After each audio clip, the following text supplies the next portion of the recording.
రైతు బంధువులకి నమస్తే. మీరు చూస్తున్నది మనపల్లె మన పంటల యూట్యూబ్ ఛానల్. నేను మీ సునీల్. ప్రస్తుతం అయితే ఖరీఫ్ సీజన్ స్టార్ట్ అయింది. దీనికి రైతులు వరి నాట్లు సిద్ధమవుతున్న రెండు విషయాలు మీతో పంచుకోవాలనుకుంటున్నాను. రైతులు వీలైనంత వరకు రసాయన ఎరువులు తగ్గించి సేంద్రియ ఎరువుల వైపు వెళ్ళండి. సేంద్రియ ఎరువులు వాడితే కన్నా పంట దిగుబడి పెరుగుతుంది, గింజ నాణ్యత పెరుగుతుంది. సేంద్రియ ఎరువులు అంటే పచ్చి రొట్టె ఎరువులు, పెంట ఎరువులు,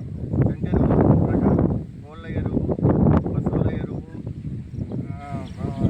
గొర్రె పిచ్చుకలు, ఇవన్నీ బాగా కుళ్ళిండి ఎరువులు వేసుకోవాలి. కోళ్ళ పెంట అయితే కన్నా బాగా కుళ్ళిండి ఎరువు అయితే వేసుకోండి. లేకపోతే నైట్రిక్ యాసిడ్ అని ఒక యాసిడ్ రిలీజ్ అయ్యి మడికి ఇసుమరిపోతుంది. ఇంకొకటి పచ్చి రొట్టె ఎరువులు అంటే జీలుగా, జనుము, పెసర. మీరు వరి నాట్లు వేసే ముందు 1 నెల ముందు ఈ వీటికి చల్లేసి అది 30 రోజుల తర్వాత అది రోటివేటర్ వేయించేసేయండి. దయచేసి రైతులందరూ నేను చెప్పిన విషయం గమనించాల్సిన కోరిక. ఇట్లా మీ సునీల్. ధన్యవాదం.